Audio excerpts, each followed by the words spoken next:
põllumajandus ei ole tuumafüüsika, kui sa just uraani ei kasvata. See on Kabiinijutud podcast, kus võtame pulkadeks lahti erinevad põllumajandusega seotud põnevad teemad.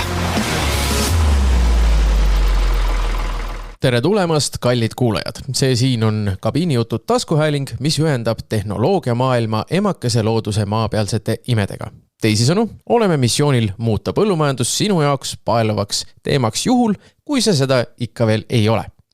Mina olen teie saatejuht Elmar Reinhold ning täna oleme saates taas kord kolmekesi. Esiteks on mul rõõm enda kõrval tervitada omaenda kallist kaassaatejuhti, põllumajandusfanaatikut ja välejalga Kristjan Andersoni. Tere, Kristjan! No, tere, Elmar! Ka täna saate salvestuse päeval on meil juhuslikult üks rahvusvaheline püha. Täna on nimelt globaalne jooksupäev. Mis on sinu saladus hea jooksutempu saavutamiseks toitumise võtmes? Hea tempo toitumise võtmes kindlasti jätta piisavalt vahet ja süüa kergelt. Ja mis see kerge toit sulle eelistusena on? Kerge toit on enne jooksu mul ütleme siuke 1,5 tundi või 2 tundi jogurt ja marjad näiteks. Seega kui näete Kristjanit endast väledalt mööda jooksma, siis teate, mis selle mehe paagis on. Täpselt nii, see on minu kütus. Väga hea. Seega ma soovin sulle siis lähenevaks tipustopini jooksule julget sammu. Ja võttes sellest sõnast nimega julge otse kinni, on mul võimalus sisse juhatada ka tegelikult tänane teema ja ka saate külaline. Toidu julgeolek kui selline on miski, millest on iga eestlane viimasel aastal või aastatel midagi kuulnud. Võttes arvesse praegust turbulentset maailmapilti, on paslik võtta pulkadeks lahti, mida see toidujulgeolek üldse teemana tähendab. Mul on rõõm tervitada meie kabiinis, siin kodustes ruumides, juba teist korda meie saates Kerli Atsi, kes seisab igapäevaselt Eesti põllumajandustootjate heaolu ja käekäigu eest Eesti põllumajandus- ja kaubanduskoja esinaise rollis. Tere, Kerli! Tere! Mul on sulle ka üks stardi küsimus. Kas sul on kodus oma kriisivaru olemas ning kui on, siis mis on sealt täna veel puudu? Mul on olemas, et kuna ma olen pigem selline planeerija ja ettemõtleja oma loomuselt, siis ütleme nüüd, et kuivained on mul alati selliselt kodus olemas, et vähemalt nädala aja toiduvaru kuivainetes oma kaloraaži me saame oma perena kätte. Aga kindlasti ma võiks selles mõttes oma konservide ja hoidiste siis hulka natukene suurendada, aga probleem on lihtsalt selles, et kui me räägime toiduvarudest kui sellisest, siis see peaks olema nagu kogu aeg tarbimises ja ma ei ole suur konservisööja, et seda ma pean veel natukene õppima. Ja samas see on tegelikult hea tähelepanek selles mõttes, mis antakse ju soovitusena ka, et kriisivaru peaks olema toit, mida sa sööd nii ka igapäevaselt. Jah, täpselt. Just. No väga hea, aitäh selle vastuse eest. Nagu eelnevalt öeldud, võtame täna siis pihtide vahele meie enda julgeoleku toidu ja toitumise ja toidu tootmise näol. Proovime saada selgust, kelle vastutada see kõik on, kui palju ja mida saab igaüks meist ise teha ning loomulikult uurime just toidutootja perspektiivist praegust seisu ning tuleviku väljavaateid. Kristjan, kas tõmbame kabiini ukse kinni? Tõmbame. Ja läks. Nii et lähme sõidame. Läheme sõidame ja tõepoolest tere ka minu poolt, Kerli, rõõm sind jälle näha ja kui juba ütleme siukse aastase perioodi vältel teist korda satud saatesse, siis tundub, et need teemad, mida praegu aetakse, on väga aktuaalsed ja need on sellised teemad, mida ei saa lihtsalt ühe korra rääkida ja soiku jätta, vaid peab kogu aeg aktiivselt tegelema. Toidujulgeolek siis on see teema täna meil ja ma tahtsin alustada ka seda, et nagu korra defineeriks ära, mida see toidujulgeolek nagu tähendab, et seda on kasutatud nii-öelda ühelt poolt, teiselt poolt iga mätta otsast natukene, aga võib-olla sa avad nagu, kuidas sina siis sealt poolt seda näed, mis on see tähendus nendes koridorides, kus sa pead kõnelusi, kus sa teed seda teavitustööd ja nii edasi, et ava seda natuke. See on väga hea küsimus, et nii nagu sa rääkisid, siis see toidujulgeoleku teema nagu üha aktuaalsemaks meile täna saab, vaadates, mis maailmas toimumas on. Et kui võib-olla siin aasta-poolteist tagasi me rääkisime toidujulgeolekust kui mingist varust kuskil või mingisugusest koostööst kaubandusega, et hoitakse mingisuguseid varusid ladudes, siis mul on nagu suur hea meel, et need teemad, mida me oleme kogu aeg rääkinud erinevates ministeeriumites, erinevate poliitikutega, et toidujulgeolek ei ole makaronivaru või siis seesama konservivalu laos, vaid see on nagu toimiv toidusüsteem on hakanud kohale jõudma. Ja mida see siis toidujulgeolek tähendabki seda, et esiteks meil on toidu tootmine, mis on ju, ütleme siis, jätkusuutlik. Ta suudab toita toitu, mis on kvaliteetne, kättesaadav. See tähendab ka seda, et me ei saa rääkida esmatootmise tasandil, näiteks teravili on väga hea näide, eks ju, et ta peab olema mingisuguses vormis, mida on võimalik tarbijatel siis kasutada oma igapäeva toidulaual. Ta peab olema siis ohutu ja ta peab olema stabiilne, ehk et mis iganes siis maailmas toimumas on, et kas on kriisid või mitte kriisid, ta peab olema kogu aeg kättesaadav ja see tähendabki seda, et see kogu toidusüsteem peab tervikuna toimima.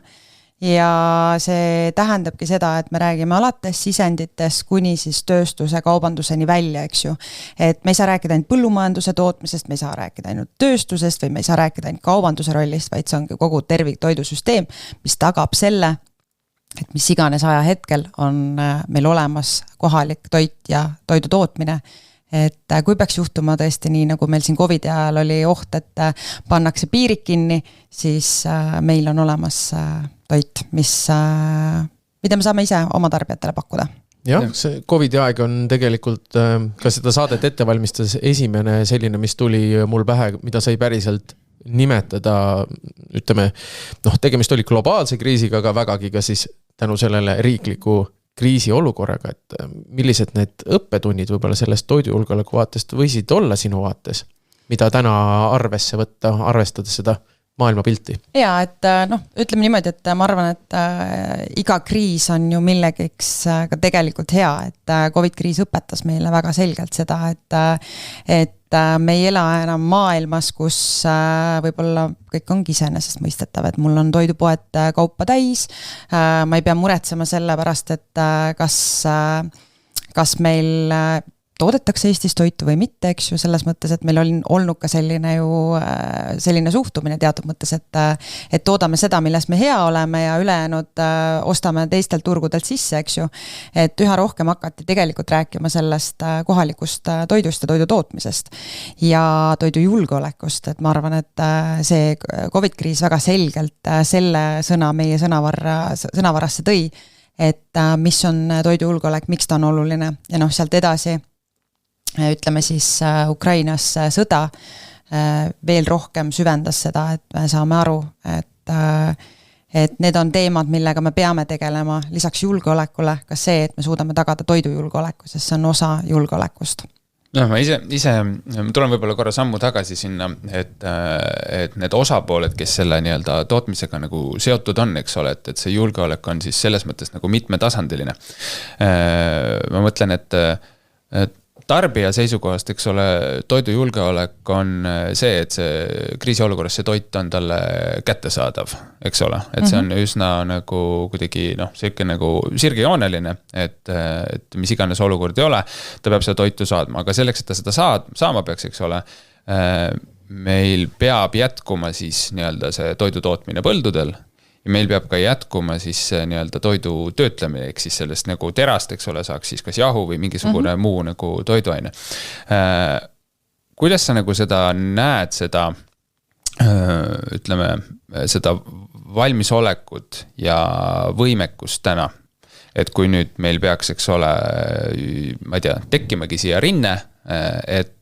kuidas meil siis, ütleme, tootmine ja kuidas meil siis töötlemine ka nagu jätkuks, sest töötlemise pool peab võib-olla lisan selle, et väga palju asju me ikkagi täna nagu töötleme väljaspool Eestit ja siis ostame nagu tagasi.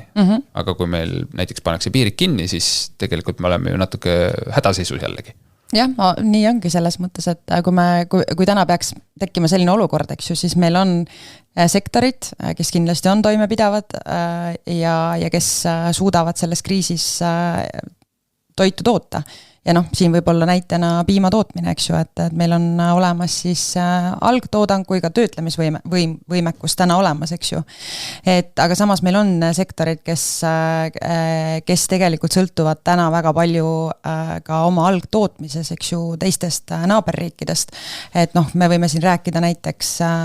munakana tootmisest, eks ju, kus tegelikult, või ka kanaliha tootmisest, et kus meie ikkagi see tibu või siis see kõige esimene loom või lind, kes siis farmi tuleb teistest riikidest. Et need on kindlasti need kohad,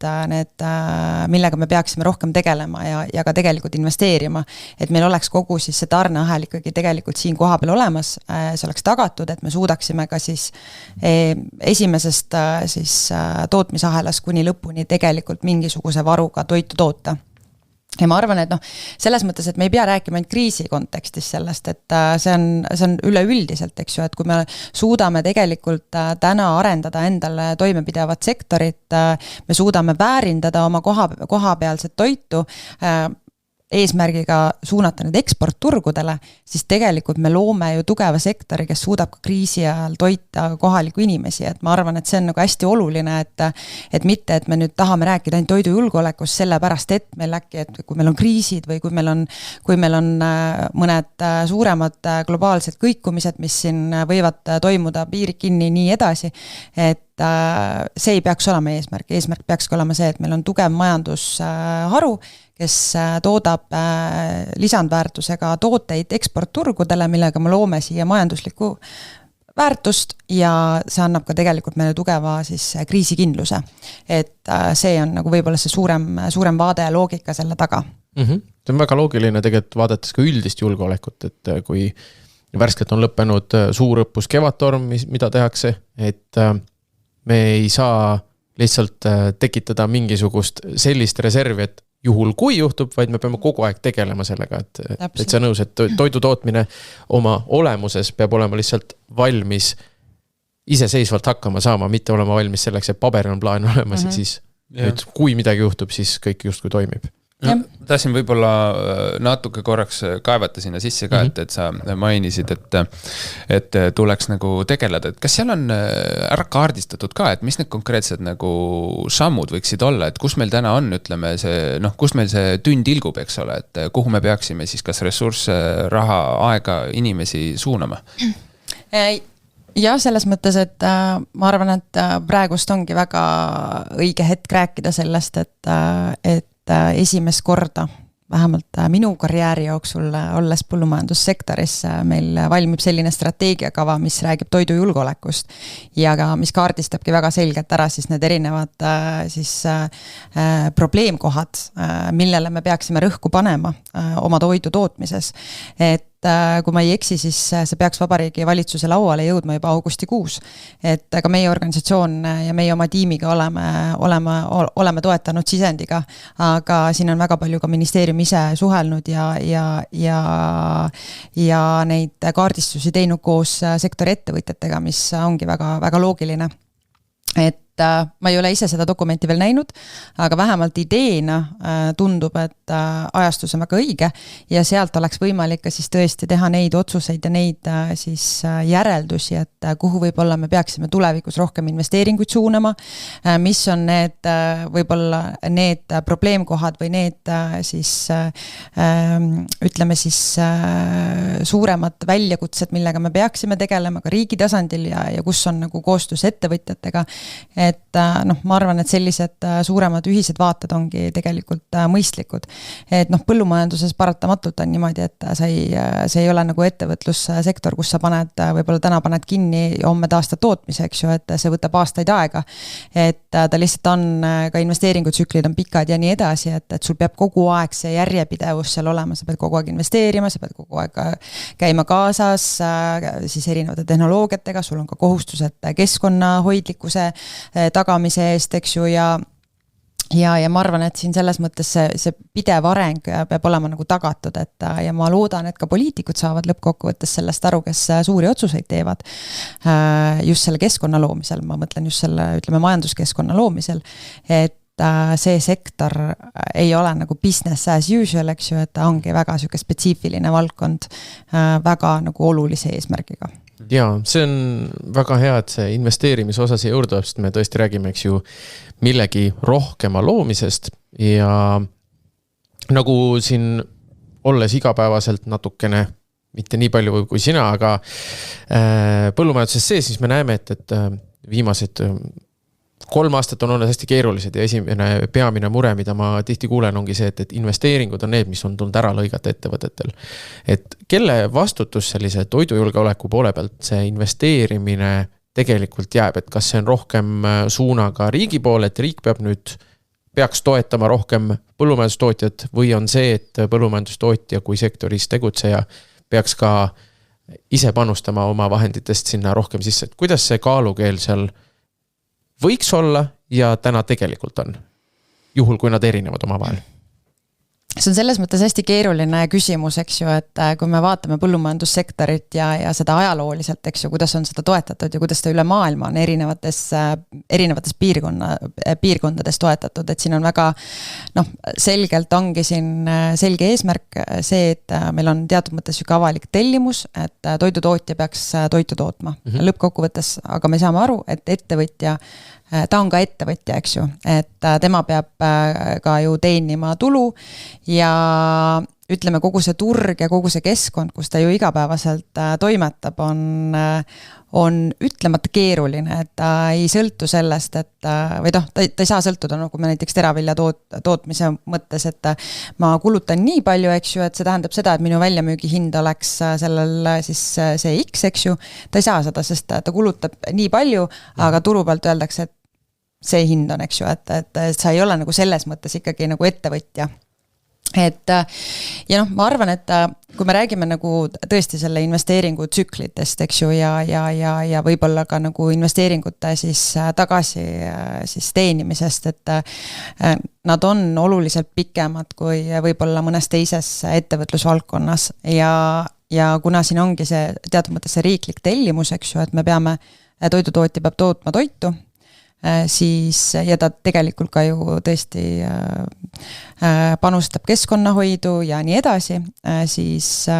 on igati mõistlik, et meie suuname siis ka investeeringu tuge siis ettevõtjatele, et tal on võimalik lihtsalt kiiremini areneda ja kasvada, sest ka tarbijaootused muutuvad, ütleme ka see keskkond, kus me toimetame, muutub, eks ju, et ka täna võib-olla ütleme, et 20 aastat vanade praktikatega me enam toitu ei tooda, eks ju, et aga võib-olla see investeering, mis ta kunagi on teinud, võtabki aega 10 aastat, 15 aastat, et ta ära tasuks, eks ju, et selles mõttes selle arengu eelduse loomiseks tegelikult investeeringutoetused on väga olulised ja eriti tänases keskkonnas, kus me toimetame, eks ju, et me räägimegi, et meil on tarbija ootus näiteks loomade heaolule on oluliselt muutunud ja muutumas, see tähendab seda, et me peame investeerima looma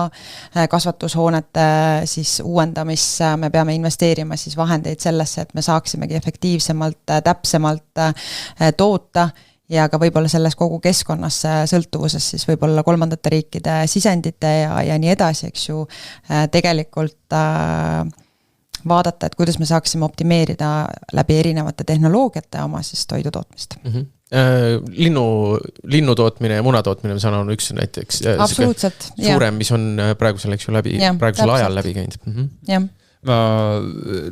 toon võib-olla sükse hästi keerulise juhtumi nagu sisse, aga mul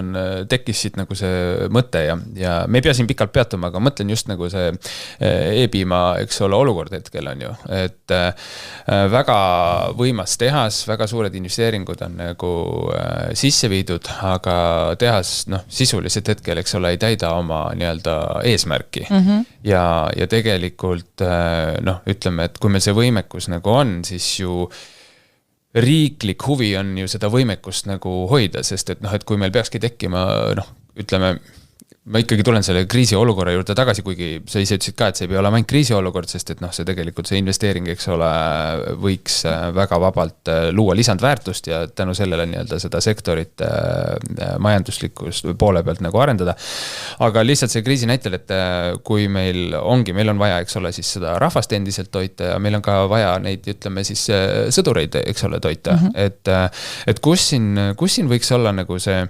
siis kas siis see nagu kompromiss või tasakaal, et kes kuna mängu tuleb, et kui noh, ikkagi kui meil tekivad mingid välisinvestorid, siis noh, tegelikult see otsustusõigus, eks ole, liigub nagu koha pealt minema jällegi. Et seal on kindlasti omad nagu mängureeglid, eks ole, kuidas seda tagada kõike õiglaselt, aga noh, siiski, kui ikkagi lõpuks keegi kuskil mujal otsustab, siis me oleme ikkagi natuke nagu kelleski sõltuv.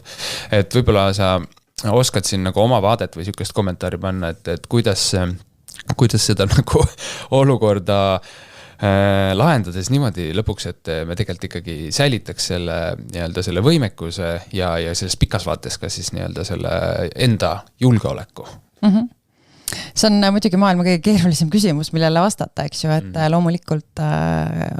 siiralt loodame, et see tehas jääb Eesti siis tootjate omandusse ja meil ongi siis tagatud see, et tõesti, et mis see loogilisus ongi, et me toodame piima ja me väärindame seda, eks ju, aga noh, lõppkokkuvõttes see on eraettevõtlus ja kuidas see siis lõpuks laheneb, eks ju, et seda me veel ei tea, et vähemalt mul on väga hea meel, et väga mitmed põllumajandustootjad, just piimatootjad on nagu aru saanud, et see võiks olla nagu potentsiaal, kuhu investeerida ja eks me siis vaatame ja loodame. Aga ma arvan, et see on üli oluline, et meil on selline suur töötlemisvõimsus Paides loodud. Ka oluline on, et ta täna endiselt võtab piima vastu ja kõige hullem oleks see, kui ta seisma jääks. Ma siiralt loodan, et seda ei juhtu ja kogu see siis ütleme juhtimine ja omandi probleem saab lahendatud võimalikult kiiresti, et tegelikult see järgmine samm selle tehase siis käivitamise mõttes toimuks. Ehk et ta läheks oma täispotentsiaaliga tööle, et ma arvan, et siin selles mõttes Eesti tootjatel oleks see väga oluline piimatootjatele. Et jah, Euroopas me räägime ka täna, eks ju, selline uus lähenemine on, et kui meil on väga palju erinevaid vabakaubanduslepinguid, eks ju, mida on ka kritiseeritud väga paljude erinevate just põllumajandusvaldkondade pool, me võime siin rääkida Mercosurist, eks ju, et ma usun, et kõik me oleme näinud ja kuulnud sellest, kuidas lääne ja lõuna siis liikmesriikide põllumehed on olnud väga pahased selle teema osas ja noh, on toimunud väga suured protestid, eriti Prantsuse ja Hispaania, võib-olla mitte Itaalia põllumeeste poolt. Aga mida me ise näeme siin, et noh, ühest küljest on ka see tegelikult ju potentsiaal meie enda tootjatele, et jah, lihasektor kindlasti saab rohkem kannatada, arvestades, et kui suur liha tootmisvõimsus seal on, aga noh, näiteks piimandusele see võiks olla hoopis siis potentsiaalne nagu eksportturg. Et Euroopa ka tegelikult täna siin nagu otsib neid viise, et kuidas siis selline uue lähenemisega Europe first, et kuidas me saaksime eelistada siis kohalikku toitu ja seda siis turundada selliselt, et kohalik eurooplane ikkagi sööks Euroopas toodetud toitu, see tähendab ka eestlane sööks Euroopas toodetud toitu just selle eesmärgiga, et muuta oma toidutootmine tugevamaks läbi oma tarbija eelistuste. Seega tehakse natukene võib-olla siis niimoodi küsimuse formaadis proovin küsida, et ka kuulikindlamaks seda Euroopa sisest toidujulgeolekut. Et kui me praegu, eks ju, oleme, mina oma peas keskendunud justkui riigisisesele, siis tegelikult me saame selle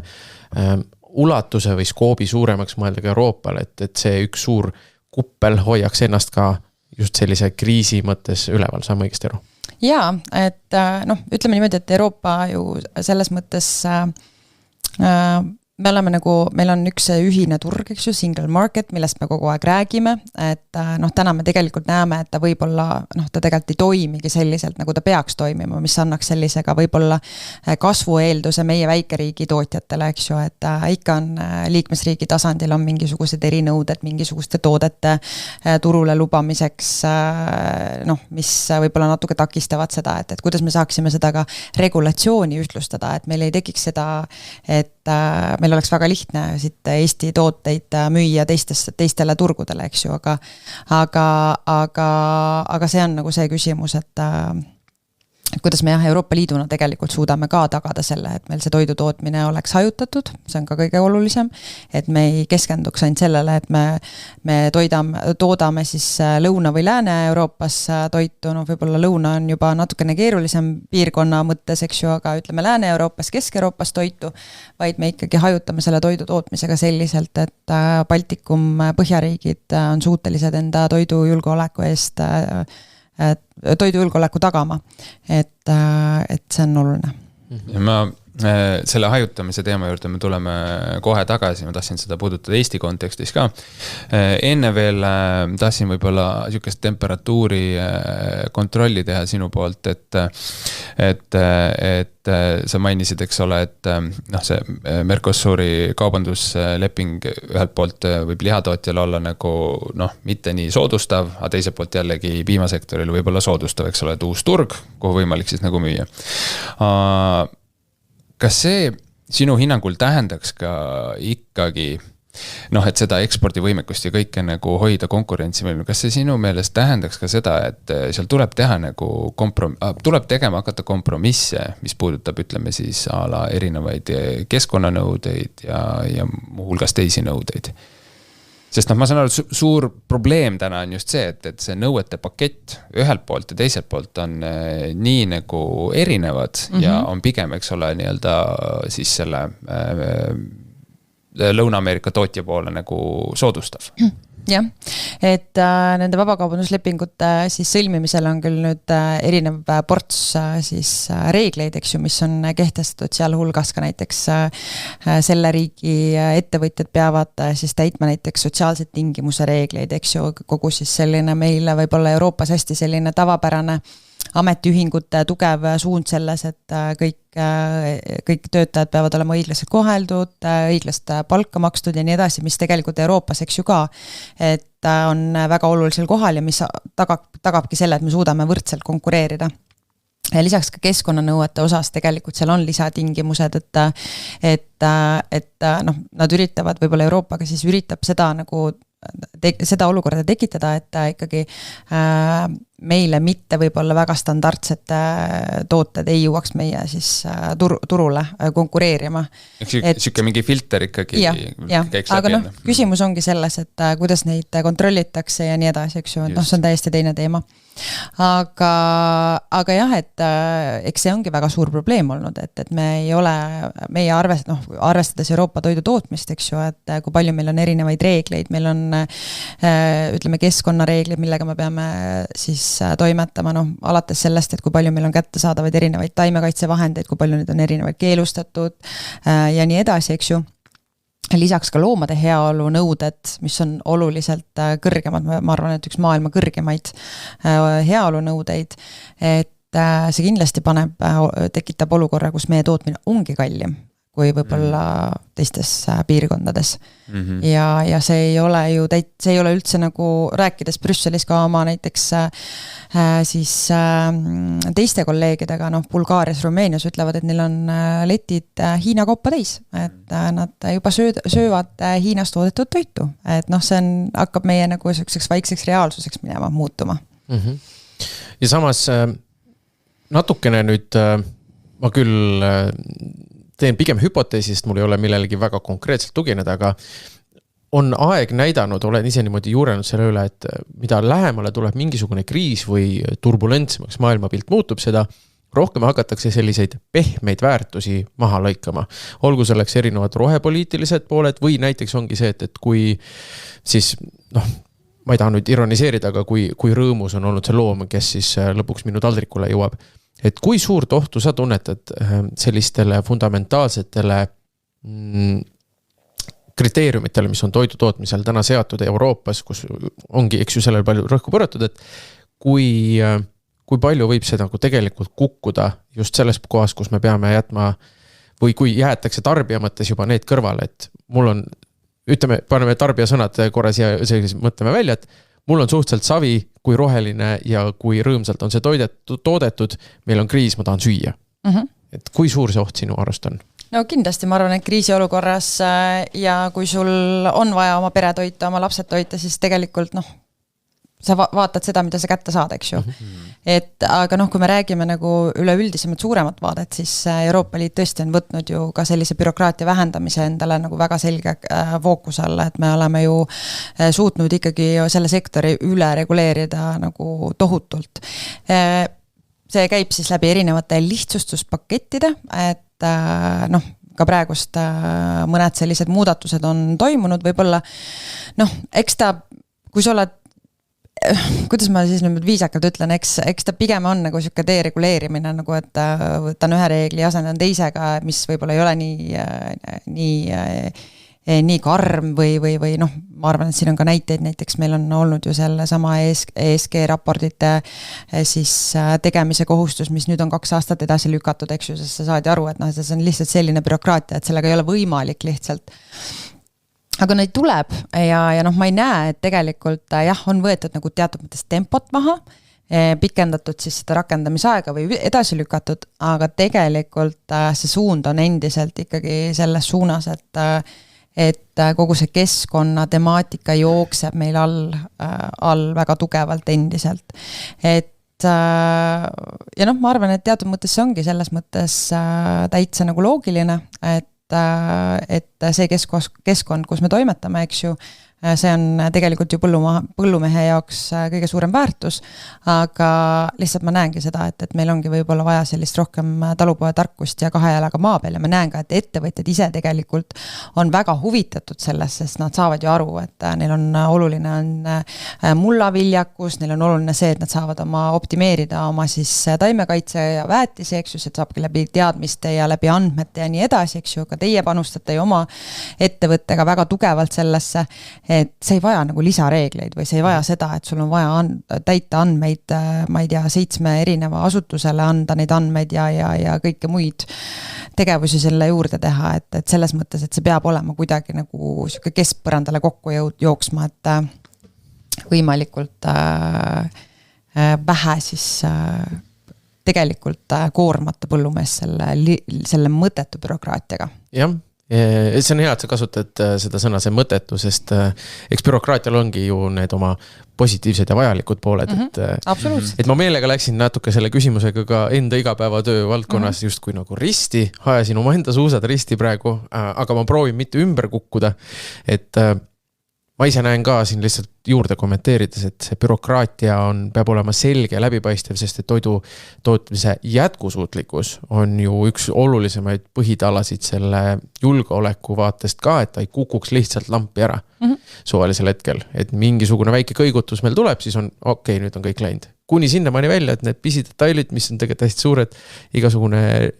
globaalne rahastus, sest et nagu me teame, pangad ja erinevad finantsasutused juba vaatavad väga selgelt selle suunas, et missuguste tingimustega täna see toit toodetakse, kas sinna on mõistlik seda investeeringut, millest me korduvalt rääksime üldse sisse panna. Absoluutselt. Jah, lihtsalt omapoolse kommentaari selle koha pealt, et mitte ilmselt, vaid ongi võetud nagu suund, et aruandluskoormat ikkagi nagu vähendada, ent see eesmärk on endiselt nagu jäänud samaks, et kuidas me sinna jõuame, vaadatakse nagu ümber, sest see esialgne mõte, mis ka selle ESG aruandluse puhul, et sul on mingi 1500 andmevälja, mida sa pead täitma ja iga aasta, eks ole, et kinikotti. Kus on küpsis? Jah, täpselt. Ma nüüd kerin natuke tagasi, me rääksime enne sellest toidutootmise nagu hajutamisest, et Eesti kontekstis ka on tunda viimastel aastatel seda, et tootmisi on nagu kinni pandud, sest lihtsalt ei suudeta enam nagu teenindada, kas siis laene, rent, mis iganes selle nii-öelda sissetuleku juures ja selle saagikuse juures, mis meil on nagu olnud. Ise mõtlesin siit küsida nagu seda, et sa küll osaliselt nagu vastasid, aga Eesti kontekstis arvestades, et meie territoorium tegelikult on üsna nagu väike, ja kui meil hetkel tegelikult ütleme, ma ei tea, viimased 5, 6, 7 aastat on taustal toimunud konsolideerimine, ehk siis keskmised ettevõtted on läinud suuremaks ja väiksed tootjad on nagu kas siis kustumas või siis ütleme tänu kehvadele nagu majandustulemustele lihtsalt ei suuda enam püsida konkurentsis. Ja toetus on ka pannud nagu rõhu sellele, et väiketootjad, eks ole, siis nagu rohkem toetada selles mõttes. Aga nüüd selle toidujulgeoleku seisukohast, mis sina arvad, kas see konsolideerimine on nagu mõistlikum või ikkagi oleks mõistlikum seda võimalikult palju hajutada, et seesama see nii-öelda munad ühes korvis nagu metafoor? No alati ju selles mõttes on mõistlik hajutada, et ma arvan, et siin eelmine aasta toimunud kriis, me võime öelda ühe sektoris, kus me nägime, et tegelikult selline suured konsolideerinud ettevõtjad, kes ongi väga efektiivsed, nendel on lihtsalt ka see risk niivõrd suurem, ma räägin seakasvatussektorist, eks ju, ja sigade Aafrika katkust, mis siis ju tegelikult päädis sellega, et meie üks suurimaid sigalaid ja üks suurimaid emisetootjaid, eks ju, pidi kõik oma sead hukkama. Ja ma tean ka seda, et täna selgelt räägitakse sellest, et kui me nüüd seakasvatust taastame, siis me peame seda hajutatult tegema, eks ju, et me ei saa nagu niivõrd suurde ettevõttesse siis kokku panna kogu nagu seda riski. Et see hajutatus on ülioluline, mis iganes kriisis, mis iganes riskis. Nüüd ongi küsimus selles, et kui suured need ettevõtted peavad olema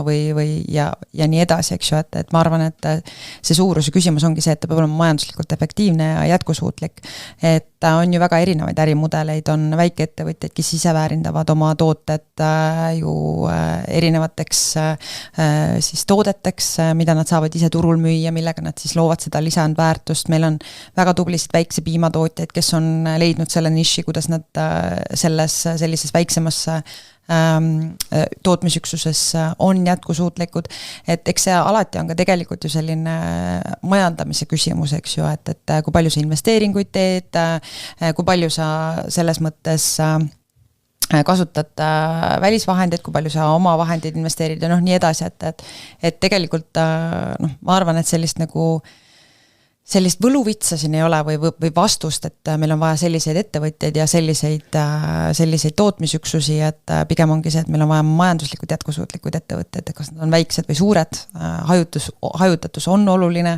et kui me vaatame ka täna erinevaid loomataude, mitte ainult sigade Aafrika katku, vaid ka nagu väga reaalset ohtu suu- ja sõrataudi raames, mis meil ka eelmine aasta oli, eks ju, siis see tähendabki seda, et suured peavad rohkem investeerima oma bioturvalisuse tagamiseks, väiksed farmid samamoodi, et siin ei ole ju tegelikult lõppkokkuvõttes vahet, aga jah, kahju on suurem, kui see haigus jõuab suurde farmi, kui see väiksemasse farmi. Ettevõtjatele muidugi samamoodi. Ma hakkasin selle peale mõtlema, et kui nüüd vaadata seda tootmise poole pealt, siis ütleme, kui räägime seast, eks ole, et siis on üsna nagu see näide, selle nii-öelda katku näide oli väga hea, et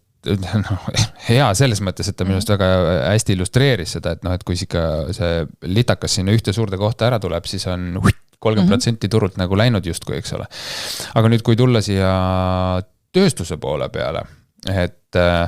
meie väikses riigis, meil on oma nagu teatud tehased, need on,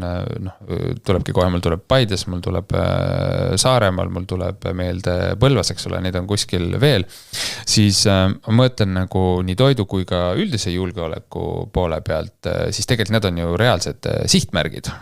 eks ole, kust on võimalik nagu haavata. Et kas ma siin kuidagi eeldan ka õigesti, et me peame mõtlema nende kohtade kaitsmise peale ja nende kohtade hajutatuse peale samamoodi? Kindlasti, absoluutselt kindlasti, sellepärast, et üks asi on tõesti võib-olla selle, ütleme, kriisiolukorras või kui me oleme jõudnud, ma ei taha isegi mõelda selle peale, et ta satuks kuidagi rünnaku ohvriks, eks ju, aga teine asi on ka see, et kui me räägime hajutatud põllumajandustootmisest, eks ju, see tähendab seda, et meil peavad säilima tootmised ka saartel, Lõuna-, Kagu-Eestis, et see ei ole reaalne, et üle Eesti me suudaksime kogu selle toodangu ühte kohta kokku vedada, et need transpordikulud lihtsalt läheksid nii suureks võib-olla ja sellel ka pole võib-olla seda reaalset mõtet, et pigem ongi see, et meil on ka neid töötlemisüksusi siis nende ettevõtjate lähedal, kus nad toimetavad. Aga loomulikult meil tegelikult samamoodi on vaja ju suuri efektiivseid ettevõtteid, töötlemisvõimsusi ja ka see on väga oluline, et ta peabki olema selline mitmekesine, nimetaksime seda siis selliselt. Kas see oleks ka variant nagu tagada mingisugune selline a la tagavaraplaan või mis iganes, et on sellised, mis nad siis on, lokaalsed tootmisüksused, nad ei peagi mingid suured tehased olema, aga et meil on mingisugused nii-öelda tööristad olemas, et juhul kui juhtubki niimoodi, et mingi suur tehas saab pihta või me ei suuda seda kaitsta piisavalt, et siis meil vähemalt on väiksemas mahus, ent siiski olemas mingisugune töötlemisvõimekus. Ma arvan, et täna on ka see juba ju olemas, et nii nagu ma rääkisin, meil on ju ka väikseid töötlejaid olemas, kellel on see töötlemisvõimsus olemas, jah, nad ei suuda nagu sellises mahus toota kindlasti, aga neil on olemas see know-how, kuidas võib-olla siis seda piima seal kohalikul piirkonnas töödelda.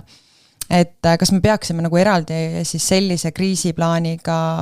siis välja tulema, et lisaks suurtele tööstustele on ka meil mingi tagavara backup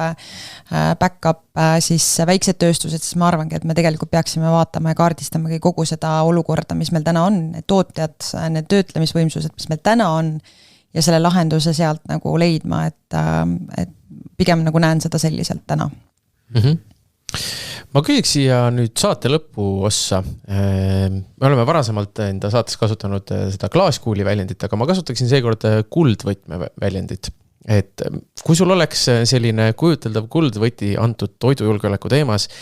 millega saaks riigi suunas seda võtit suunata ja keerata, et mis oleks see esimene ja suur asi, mida tuleks praegusel hetkel sinu hinnangul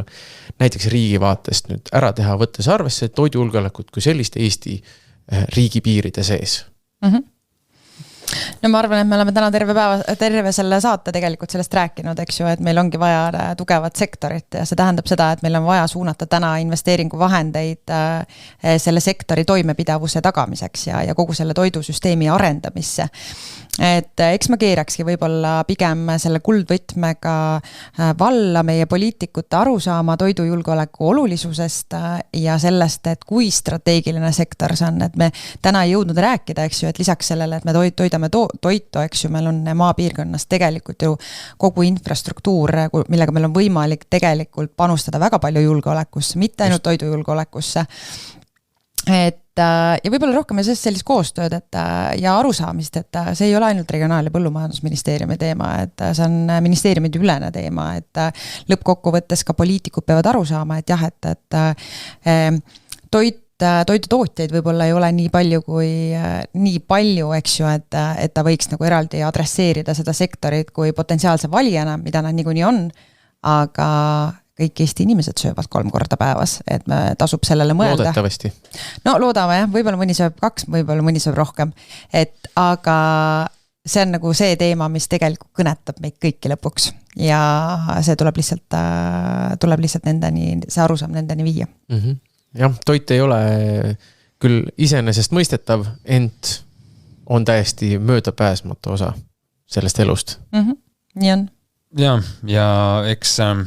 siinkohal tulebki ilmselt soovida sulle ja su tiimile ja kogu sektorile seda, et sellest jätkuvalt rääkida, seda piisavalt korrutada ja loodetavasti lõpuks ta ka tungib sealt tihesest läbi ja jõuab sinna, kus ta jõudma peab. Jah, täpselt nii. Just. Suur aitäh teile igal juhul. Suur aitäh sulle, Kerli, sest et sa võtsid täna väga suured saapad või kummikud olenevalt, kuidas neid nimetada enda jalga, arvestades, et rääkida tegelikult terve sektori ja terve riigi vaates millestki, mida me loodame, et ei realiseeru, ent milleks me peame iga päev justkui valmis olema. Nii et aitäh, et sa selle aja ja selle teadmise